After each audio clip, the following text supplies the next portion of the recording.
Hello children, welcome to the biology class.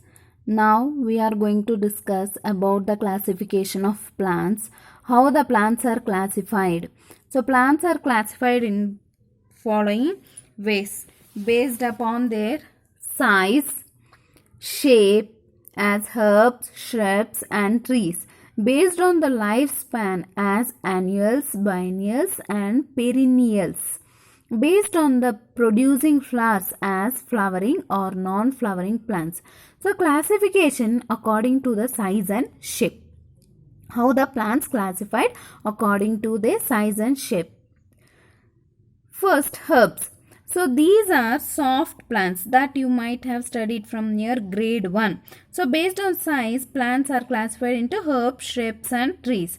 So herbs are small, soft stem plants. For example, we can say paddy, mint, coriander, wheat, mustard. These are the examples of herbs. So they are normally small in size. And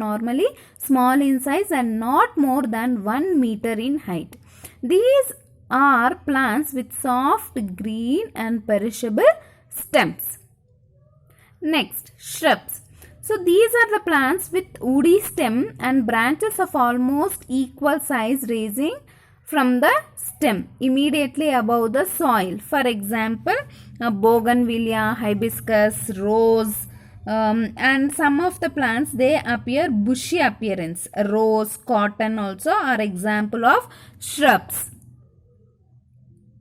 Next, trees. These are tall and big plants. They are hard, woody, and they will have a woody stem called trunk. And the trunk bears branches, twigs and leaves at some distances above the ground. So they grow to great heights. Trees will grow with great heights. For example, mango tree, neem tree, gulmohar tree, jackfruit tree, peepal. So these are all the coconut tree. These are all examples of trees. And based upon their lifespan. Classification of plants based upon their lifespan. Based on lifespan, plants can be classified as annuals, biennials and perennials. Annuals are lifespan. First of all, we need to know what is a lifespan. Lifespan begins when seeds germinates and ends with death of the plant. So lifespan is the time period during the birth to the emerging life, that is death. So the period during the time of birth to till the death is lifespan. In plants, the lifespan begins at seed germination and ends with the death of the plant. Annuals, plants that mature from seeds, produce flowers and die all in 1 year or 1 season called annuals. Plants that mature from seeds, produce flowers and die all in 1 year or 1 season are called annuals. For example, mustard, wheat, sunflower, pea plants, they live of about 3 months. So others last almost 1 year. They can't live more than that. Next, biennials. Biennials, these plants complete their life cycle in 2 years.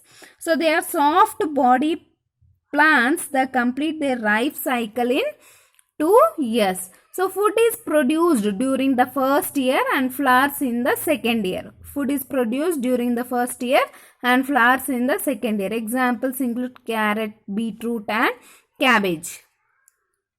Next, coming to perennials. These are plants that live for 3 or more years. Example, pine tree, banyan tree and mango tree. And flower formation. Flowers are reproductive organs seen in most of the plants around us. A flower consists of both male and female parts. paths, plants may be classified as non-flowering and flowering depending on whether or they produce flower, whether they produce or not produce the flowers. Plants are classified into flowering and non-flowering plants. Non-flowering plants. So, non-flowering plants are those that do not produce flowers, are those that do not produce flowers. For example, of non-flowering plants are algae, Spirogyra. So, algae, some examples which consist of single cell is Chlamydomonas, and which consist of many cells are Spirogyra. And mosses are whisk ferns, liverworts. These are the examples for non-flowering plants. So first, what are fronds? Fronds are group of non-flowering seedless plants. Their leaves, called fronds, consist of several leaflets. Fronds reproduced with only help of spores. Fronds reproduce only with the help of spores. And flowering plants are higher plants that produce flowers and reproduce through seeds.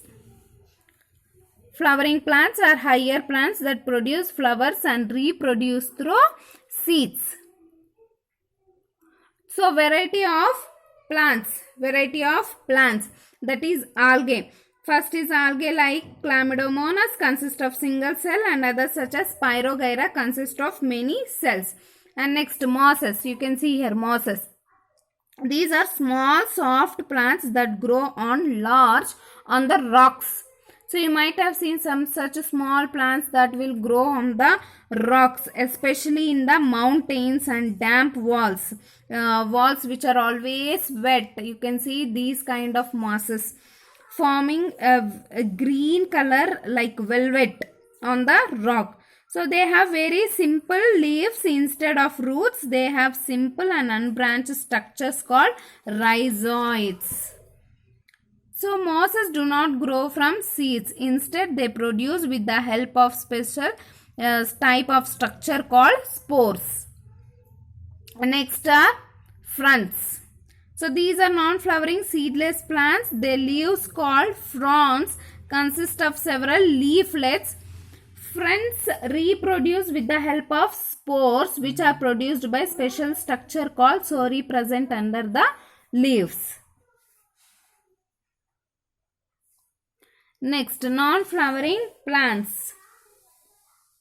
Non-flowering plants do not grow flowers and use either seeds or spores, which are very tiny parts of the plant that can be used to reproduce and to grow more plants like non-flowering plants. And very common plants, friends, are vascular plants that have a stem, leaf and root. Fronds can be found in forest but also are cultivated to improve the quality of soil and to improve the air quality. These are used as a ornamental plants in landscaping as well as inside the homes, and some people even eat the plants.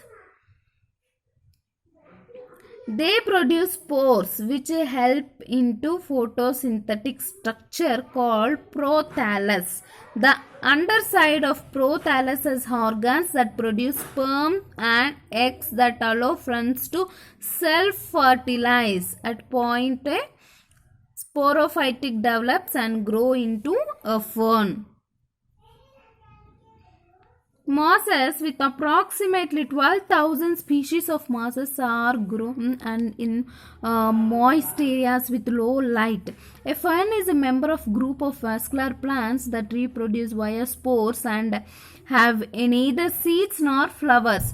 They differ from mosses by having vascular, that is, having specialized tissue that conduct water and nutrients, having life cycle in the sporophyte. It is a dominant phase.